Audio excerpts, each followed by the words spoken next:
pour lesquels j'ai ma petite idée derrière la tête. Pourquoi on a attendu si longtemps pour ouvrir cette procédure contre Ousmane Sonko? Je pense que la réponse la plus simple, la plus juridique par la procédure, le ministre Abdou Karim l'a donnée. Le procureur est le maître des poursuites. Il a un temps pendant lequel il doit pouvoir poursuivre. Au-delà de ce temps, quelle que puisse être sa volonté, il ne poursuivra pas. Ce temps, il est de 3 ans, quand c'est un délit, parfois même ça peut être moins, quand c'est une contravention. Il est de 10 ans, quand c'est des actes criminels qui sont posés. Donc, il peut remonter sur les faits aussi loin que le délai de prescription lui permet. Maintenant, pourquoi a-t-il attendu? Il lui fallait un faisceau de faits, un faisceau d'actes lui permettant de soutenir l'incrimination. C'est pour ça qu'on a attendu. Vous pensez que 2021, c'est parce qu'on n'avait rien? Bien sûr qu'on avait. Mais on s'est dit, peut-être que c'est une incartade. Peut-être que ça va se calmer. Peut-être que ça va revenir à la raison. Parce que, détrompez-vous, le gouvernement n'ouvre pas des procédures seulement parce qu'il veut ouvrir.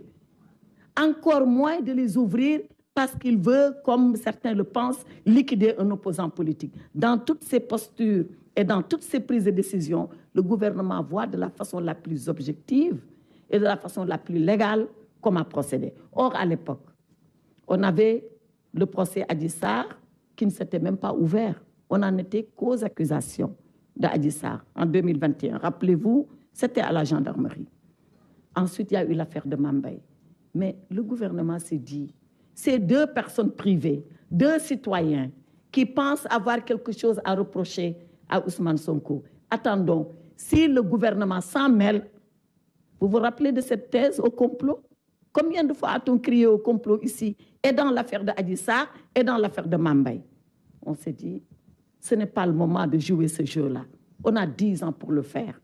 Quand tout s'éclaircira sur le plan judiciaire entre ces 2 personnes privées et M. Ousmane Sonko, à ce moment-là, le procureur, s'il le souhaite, pourra intervenir.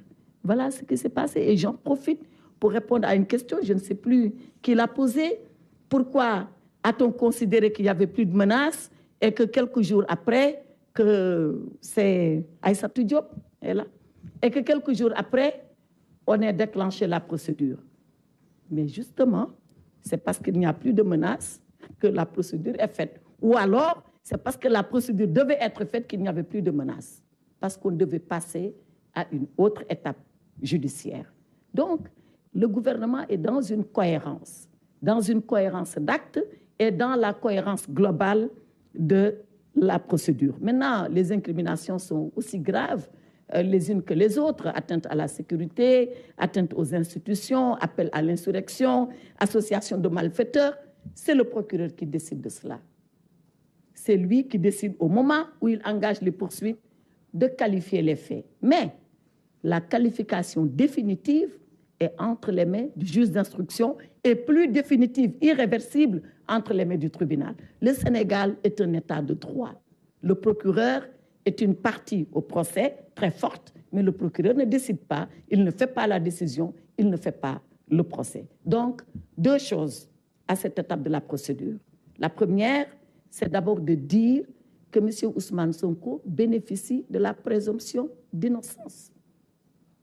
Le deuxième principe, c'est qu'il a droit à la défense et à toute la défense, comme il pense l'articuler. Bon, mais certainement pas autour de Juan Branco. Moi, en tout cas, je ne lui aurais pas conseillé. Mais bref, c'est sa liberté aussi de prendre l'avocat qu'il veut. Donc, voilà ce que je voulais dire sur cette première